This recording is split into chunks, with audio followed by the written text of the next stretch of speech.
He crouched in the concrete dark with a stub of pencil trembling between fingers that had once fired rifles and now scribbled words that would hang like treason if his officers ever read them aloud. It was February 23rd, 1945, on the flanks of Mount Suribachi, Iwo Jima, and Private First Class Tadashi Yamamoto looked through the narrow firing slit and watched something that shattered every lesson drilled into him since enlistment. 6 Marines had come at his position under a storm of machine gun fire. 3 of them collapsed where they stood, but 3 more surged forward, one of them falling on a grenade to save his buddies and still clawing at a rifle until his body could no longer hold it. And by the time Yamamoto's comrades finished their own barrage, the position had been taken in minutes. There were 21,000 Japanese defenders anchored in a maze of tunnels and bunkers across that volcanic rock. A network of 18 kilometers of fortification meant to blunt an invasion. And they had been told again and again that the Americans were soft and would break under pressure. Instead, what they encountered was an industrialized determination that made myth out of madness and turned sacrifice into strategy. And the arithmetic of that miscalculation was being written in blood. Nearly 26,000 Marines would become casualties in the tensely compressed days that followed.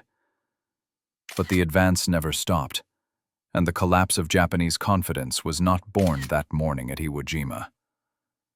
It had a long, ugly pedigree, stretching back to the first Allied tow on Pacific sand.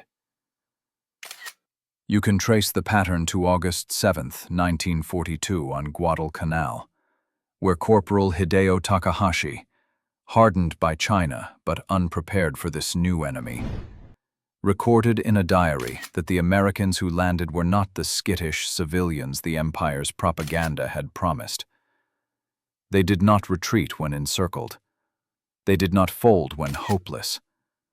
And worst of all, from the Japanese point of view, they fought in the dark as if night sharpened rather than dulled them. Guadalcanal was Japan's first defensive trial by fire against a landing force in the Pacific, and the Imperial General Staff expected the Americans to fold. Instead, the Marines, roughly 16,000 in that first division, held positions with a resolve and tactical sophistication that confused officers schooled in older doctrines. Lieutenant Shigeru Fukudome's company marched into a night assault to retake Henderson Field on August 20th and walked into interlocking fields of fire. The Japanese had attacked in textbook fashion, assuming darkness would be their ally, but the Marines counterattacked with automatic weapons, ambushes, and discipline that turned ambush into annihilation. Fukudome's posthumous notes speak of an enemy who moved through jungle thought impenetrable, killed in silence, then vanished, leaving his company a ghost of its former size. The pattern repeated up and down the Pacific, where Japanese doctrine expected collapse under sustained carnage. The Marines endured, counterattacked, and exploited openings without pause.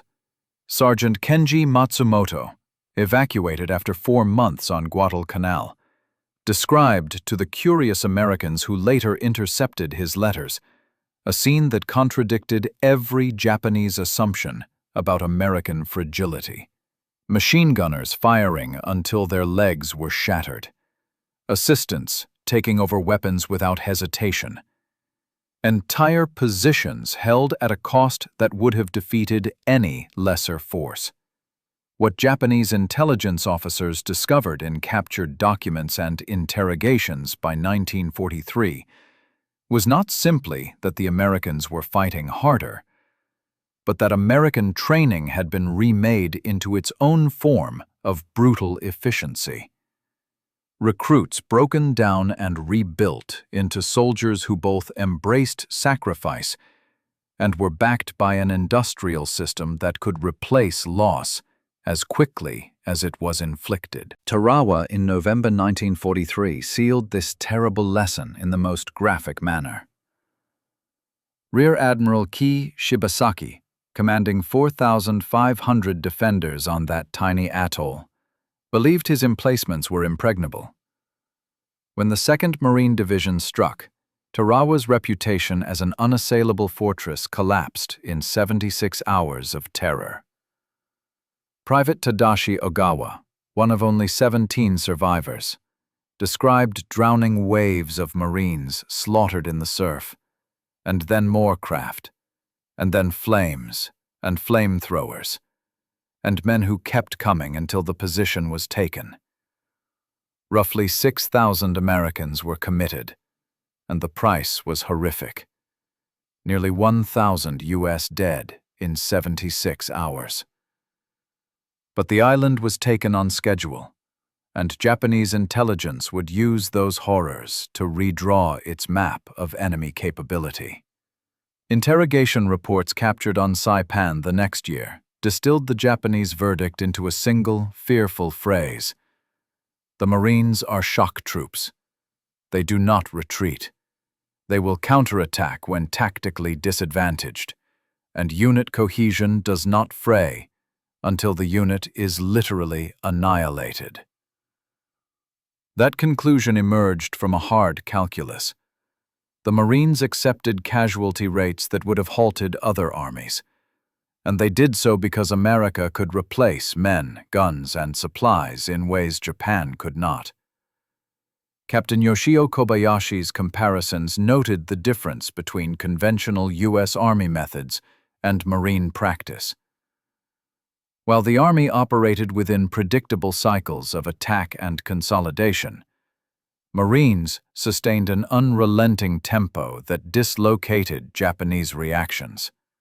Lieutenant Colonel Kunio Nakagawa's diary from Peleliu recorded the same dismay. His assumptions about pauses after landings were false because Marines refused to pause. They put men ashore, secured half an airfield by nightfall, and kept pressing. What Japanese planners had called irrational bravery, they later recognized as a cold arithmetic of acceptable losses, used to close objectives faster than an outnumbered defender could respond.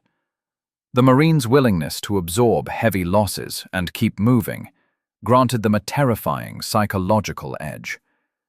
Japanese officers trained to value their soldiers' lives within a doctrine of strategic sacrifice found themselves forced into impossible choices: defend strongly and leave other sectors weak, abandon positions and concede terrain, or hold and die. Every option eroded the strategic integrity of the defense. The math favored the invader. Major Yoshi Takahuri's post-war interrogations made the arithmetic explicit. Kuribayashi's plan for Iwo Jima accepted defeat, but sought to make the Americans pay so dearly that political will might be tested. He calculated that killing 10,000 Marines in a week might halt an advance for days. Those days were currency Japan hoped to trade for bargaining power. Yet the Marines would not be halted by cost. They had logistics, ships, ammunition, and medical care operating at scales the defenders simply could not match. The supply trains never stopped, and wounded men were evacuated, treated, and frequently returned to the fight. Japanese defenders watched with growing horror as enemy replacements arrived, refreshed, fed, and resupplied, while their own units wilted under the cumulative attrition of siege and scarcity. The raw mechanics of amphibious warfare added to this advantage. Naval gunfire and close air support smashed fortifications before troops ever digested the sand. Tanks and flamethrower teams melted strongpoints, and demolition crews crawled forward to finish what explosives had begun. Lieutenant Saburo Endo's field notes from Saipan read like a manual for despair. 3 hours of battleship bombardment, 2 hours of aerial attack, followed by landing waves supported by armor and artillery and infantry who moved with a machine-like coordination Japanese units simply could not match. The Marines were not improvising courage. They were executing coordinated, combined arms operations that neutralized courage as a decisive variable. By the time the Marines hit Iwo Jima on February 19, 1945, Japanese garrison commanders and surviving veterans from island to island had already absorbed a grim, newly born respect. Marines did not break, and the only realistic defense was to make them pay so dearly the political calculus in Washington might be affected. That calculus never bent. Kuribayashi, shrewd and fatalistic, rejected romantic banzai charges and instead built a labyrinthine defense. Artillery zeroed on beaches, layered bunkers, cavern networks, and interlocking fields of fire designed not to stop an invading army but to bleed it until political will or time demanded negotiation. He wired the island into a web and taught his men to fight in a manner that maximized attrition. The Marines landed and died in droves on black volcanic sand. In the first hours, the beaches were a carpet of suffering. Yet for each position taken, another line of resistance remained. For every bunker demolished, another firing slit spat death. For every demolitions team that fell, another replaced him. Private First Class Yamamoto recorded one of these cycles in a final notebook line that reads like an epitaph for an empire's misjudgment. The Americans would win not because of greater courage, but because their nation gave them everything needed to win. And they used those things without mercy until we were dead. That phrase, found in a bunker after it was reduced by a Marine demolition team, was not isolated. It echoed across countless diaries, interrogation reports, and officer assessments. The banzai charges that once epitomized Japan's war of honor were, in many cases, transformed into instruments of slaughter rather than shock. Saipan's final desperate charge in July 1944 smashed into Marine lines with traditional ferocity and failed, producing thousands of Japanese dead for the loss of only dozens of Americans. And the stark disproportionality of those losses crystallized the futility of sheer will against combined arms and industrial throughput. Across campaigns from Guadalcanal through Tarawa, Saipan, Peleliu, Iwo Jima, and Okinawa, pattern and proof accumulated. Japanese doctrine valorized sacrifice and individual courage, but modern industrial war required both spirit and a massive logistical tail. The Marines supplied both in a way Japanese commanders had not anticipated and ultimately could not emulate. The psychological transformation among defenders is stark in interrogation transcripts. Shock became resignation. Confidence became tactical cynicism. Where once Japanese soldiers expected to induce enemy collapse through ferocity, they found an adversary whose junior leaders operated with delegated authority, whose sergeants made decisions that Japanese doctrine reserved for lieutenants, and whose small units exploited opportunity with speed and initiative. That bottom-up tempo, corporals and sergeants empowered to act without waiting for company orders, turned tactical friction into decisive action. When a bunker halted an advance, a sergeant redirected his men and called in fire without waiting for permission. And by the time the Japanese chain of command registered the maneuver, the ground had changed irrevocably. The Marines' particular terror weapon was not only flamethrowers and naval guns, but the grinding certainty of resupply.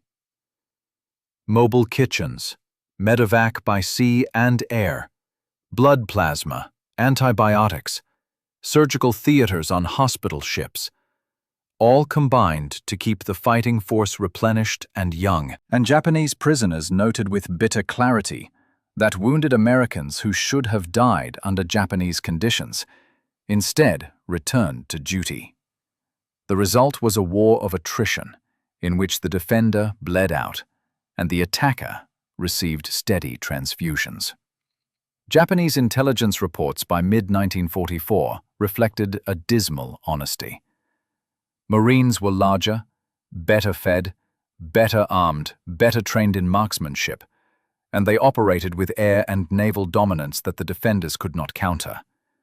They accepted casualty levels that made traditional measures of unit cohesion meaningless, and they fought with a discipline that clothed sacrifice in professional purpose, rather than ritual. Kuribayashi's strategy was a last, rational adaptation to a brutal reality. He ordered defenses that delayed and punished, not ones intended to preserve territory. Each day of resistance became a bargaining chip for a nation running out of chips. In the end, even that grim calculus proved useless against an opponent who equated acceptable cost with strategic necessity. The numbers are blunt. Across the Pacific campaigns in which Marines bore the spearhead, they suffered roughly 86,000 casualties, nearly 20,000 dead.